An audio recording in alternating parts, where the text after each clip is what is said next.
So I think the real question we have to ask here is who can you or should you really trust when it comes to accurate information and trying to get a better grasp and understanding on the economy, the interest rates, your income, your likelihood of maintaining your job, or something that is really pressing for a lot of folks, the stock market, cryptocurrency, or better yet, an investment that a lot of people would love to make, real estate, the housing market. Now, there are a ton of gurus out there, or at least self-proclaimed gurus, who will tell you and preach to you from their podium or their high horse or their elaborately created studio and tell you everything that you want to know, or at least what they want you to know about the housing market, and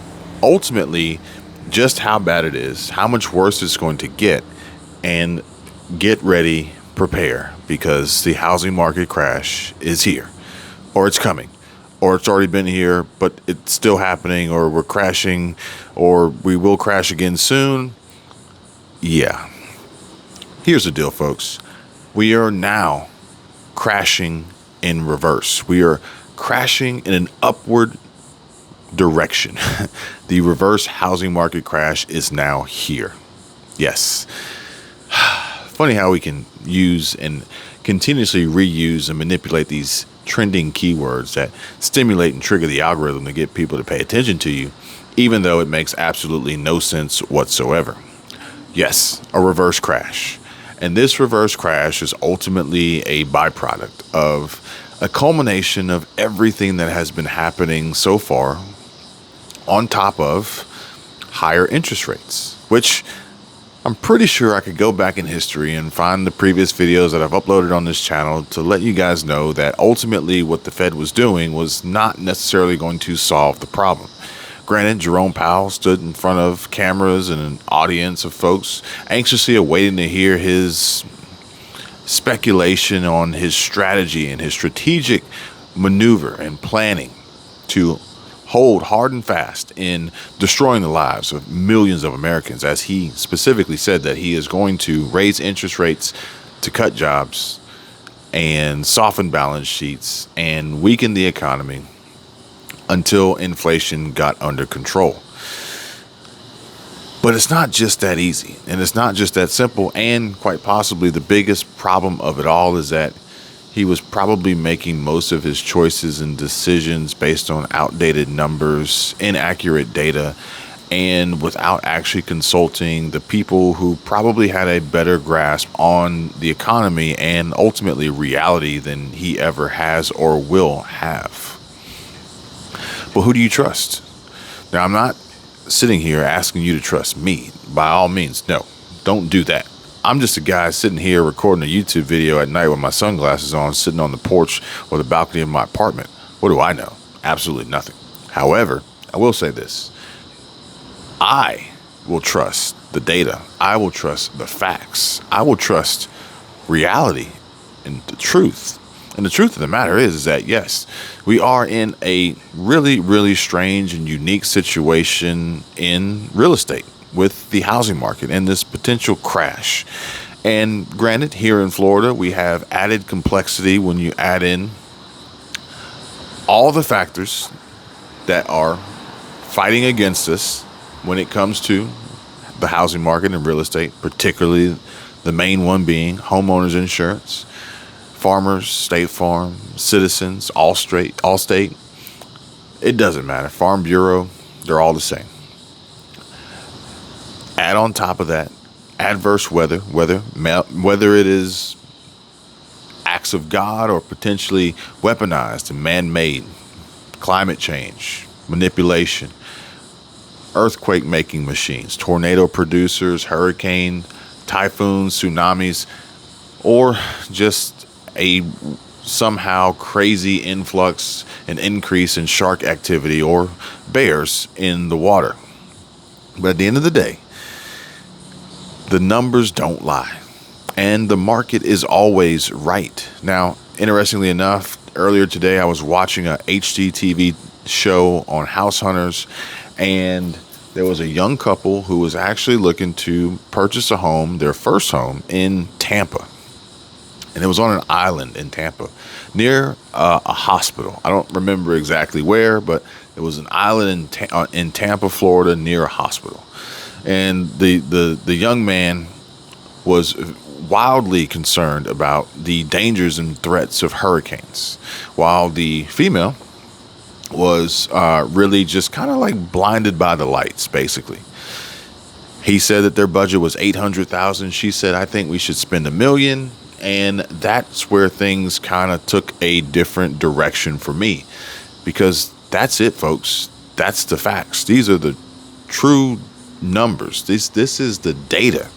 And the data suggests that based on the seasonality, based on the supply levels, based on the months of inventory, based on interest rates, based on home values, appreciation, replacement costs, based on all of these factors, which I don't want to get into great detail. I just want to keep this short, sweet, and to the point for you guys. Point in a direction of continuously upward trending home prices. Prices, not value, prices. Granted, we will see fluctuations, as we have seen historically over the last several decades, that seasonally we will see prices go up and down depending on the seasons and trying to attract more interest to a particular listing depending on how long it's been sitting on the market. Now, obviously, if you got a listing sitting on the market for over 180 days, you're probably going to take it off and you're going to relist it. But even still, once you reach really like the 30 plus day mark, you don't have the property, or at least not the price that the market is willing to pay for it. But this is a unique situation.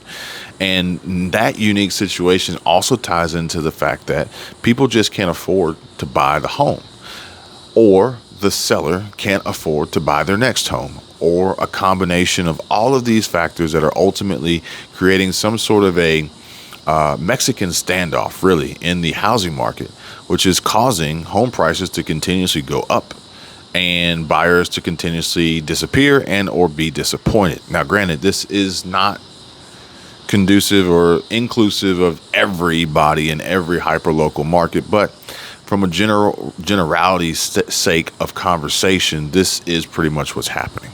So, what do? Well, there's very few options, really, but they have pretty much been the same options that have been around since housing prices were relatively normal before 2019, 2020, before interest rates decided to do what they have done and are doing. And that is, you have to prepare yourself to make the income required to be qualified as a buyer. You have to have the cash available for down payment, and you have to have the credit score as well. The credit terms are actually relatively lenient when you think about the size of the purchase. Underwriters are more focused on your income and your credit history than your actual score. The score will ultimately just dictate what your interest rate will be. First-time home buyers have a huge upside and incentive, and I actually came across an instance where a first-time home buyer could actually get the lowest down payment option and still have the ability to purchase a multifamily unit, which would make their first home purchase multiple doors, which would be a passive income generator. Amazing side hustle opportunity, but we'll save that for another video. And the other option is to rent. Now, I know I'm going to ruffle some feathers here, and I'm going to save this for another video. You guys feel free to drop comments down below, but renting is an option. We are renting now. We planned on renting. We sold our home to rent. It was intentional. It was on purpose. Now, I understand that there's going to be conversation, there's going to be debate, there's going to be discussion, heated, about how terrible renting could be and how you should only buy a home. But at the same time, we are also going to see pushback, and some people are going to say, well, buying a home is great, but having a mortgage is a terrible idea, and so on and so forth. Everyone is entitled to their own opinion. I'm not going to say who's right or who's wrong. I'm not going to call out any gurus and try to pretend like what they're saying is completely inaccurate. But I do want to share with you all just the options that are available, that exist. And for those who are interested in figuring out how to align best with the option that's going to work out for them and need some motivational pushes in the right direction, or perhaps maybe some conversation based on real world experience, having been through multiple transactions and traveling and relocating to different states and paying attention to the trends and projecting and predicting what's going to happen in the future moving forward, then by all means, feel free, reach out. This is not financial advice. I'm not a financial advisor. I'm not a licensed real estate professional. I am none of the above. I am just Kevin. That's it. Making YouTube videos that will hopefully help you guys make better choices and decisions and prepare for tomorrow and put you in a much better and stronger position financially to be free. Until next time, you guys take care. Be safe. I'll see you real soon. Bye.